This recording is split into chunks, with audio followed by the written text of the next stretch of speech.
जय हिंद प्यारे दोस्तों, कैसे हो आप सभी। स्वागत है एक बार फिर से आपके अपने इस YouTube चैनल ज्ञान विद्या कुल पर।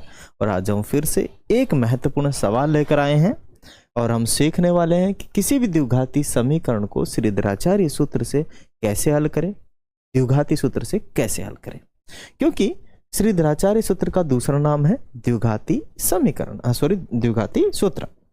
तो सबसे पहले हम इस द्विघाती समीकरण को हल करने वाले हैं। दिखाई दे रहा है ना, दे रहा है।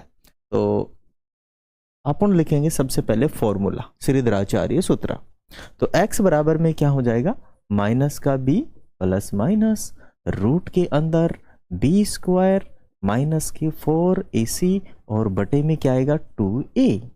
ये है आपका द्विघाती सूत्र। यहां से हम क्या करेंगे, ए बी और सी का मान इसमें से निकाल लेंगे और ये जो द्विघाती सूत्र है इसमें हम इसे पुट कर देंगे। जब हम इसमें इसका मान रख देंगे तो अपने पास हम जब कैलकुलेट करेंगे तो इसकी वैल्यू निकल के आ जाएगी। आ जाओ, समझो, देखो, समझो। यहां जो है एक्स स्क्वायर है और एक्स स्क्वायर जो है उसके गुणा में जो रहेगा वो क्या रहेगा, आपका ए रहेगा। ए तो ए एक्स स्क्वायर के गुणा में यहां होता है तो ये हो जाएगा √2a का मान। ये x जो है इसके गुणा में जो रहेगा वो रहता है b और ये आपका कितना है 5। और लास्ट में जो रहता है c अचर पद जिसे हम कहते हैं या फिर कांस्टेंट कहते हैं इंग्लिश में, तो उसका आ जाएगा √2 है ना, 3√2। a b और c तीनों निकल गए और जब अब तीनों निकल ही गए हैं तो हम आसानी से इनका जो मान है वो भी हम निकाल पाएंगे। यस या नो, आ जाओ, समझो। अब यहां वैल्यू रख लेंगे। b कितना है, b है अपना 5 है, माइनस पहले से अवेलेबल है, माइनस पहले से है यहाँ पे 5 और प्लस माइनस रूट के अंदर यहां पर भी हम क्या रखेंगे 5 और 5 का कर देंगे स्क्वायर। ठीक है, और देखते हैं कुछ गड़बड़ तो नहीं है कहीं। 4ac है ना, 4 तो यहाँ लिखेंगे ही। और a कितना है आपका √2 है और आपका लास्ट में जो c कितना है वो है आपका 3√2 और बटे में कितना हो जाएगा 2a।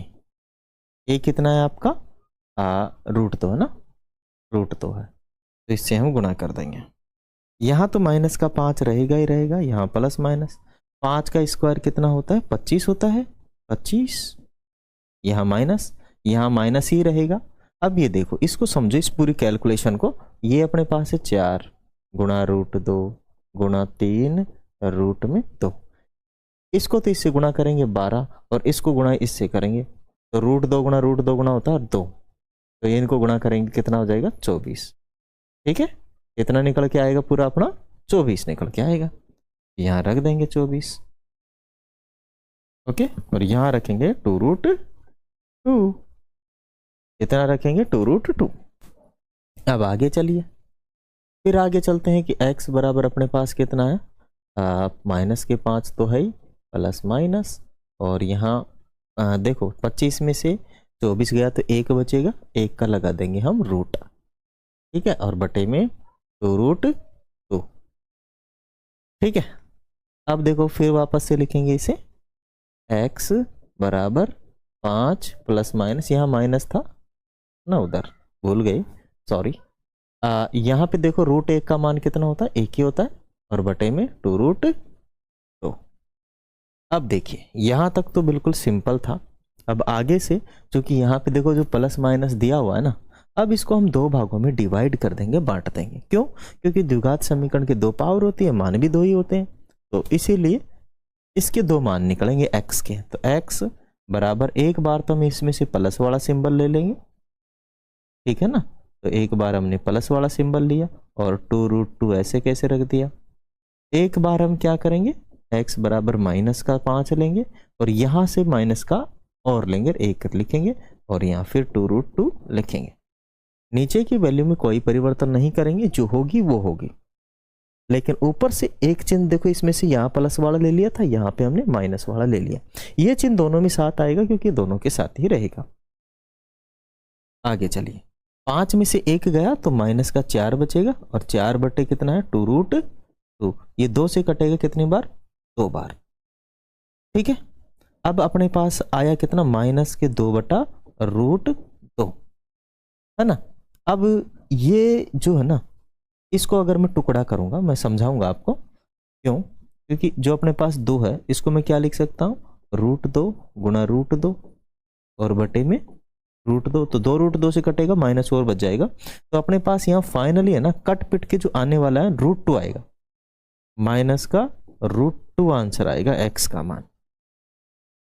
किसका मान आएगा, x का मान √2 आएगा। अब इधर देखो जरा, इधर थोड़ा ऊपर से मैं लिखता हूँ ना, यहाँ से इसकी वैल्यू रखता हूँ, x बराबर -5 -1 और बटे में कितना 2√2। तो यहाँ से माइनस और माइनस जुड़ जाएंगे, माइनस का कितना हो जाएगा 6 और 2√2, ये 2 से कटेगा, ये कितनी बार, 3 बार। तो यहाँ माइनस का 3 बटे में √2, ये हो जाएगा इसका आंसर। ओके, 2 मान आए, एक तो ये आया और एक ये आया। ये दोनों के दोनों क्या है, इसके मूल है। ये जो द्विघात समीकरण है इसके मूल निकल कर आए। और द्विघाती सूत्र से निकालते क्या है, मूल ही निकालते हैं, मूल ही निकलते हैं इससे, और ये अंतिम सॉल्यूशन है। मैं आशा करता हूं आप सभी लोग किसी भी द्विघात समीकरण का इस द्विघाती सूत्र से या श्रीधराचार्य सूत्र से आप उपयोग करके यूज करके प्रयोग करके उसका आप मूल ज्ञात कर सकते हैं। वीडियो अच्छा लगे तो वीडियो को लाइक कर दें, शेयर कर दें, सब्सक्राइब कर दें। जय हिंद, जय भारत। फिर मिलेंगे अगले वाले वीडियो में। और मैं आपको एक बात बता देना चाहता हूं, अगर आपको कोई सवाल नहीं आ रहा है, कक्षा 10 में हो, आप उसकी फोटो खींचे हमें भेजिए, हम उसका आपको वीडियो सॉल्यूशन बना के भेज देंगे दूसरे दिन। यदि हमारे पास यूट्यूब पे अवेलेबल होगा तो हम तुरंत आपको दे देंगे, तुरंत, और यदि नहीं होगा तो दूसरे दिन तक आपको पहुंचा दिया जाएगा। जय हिंद,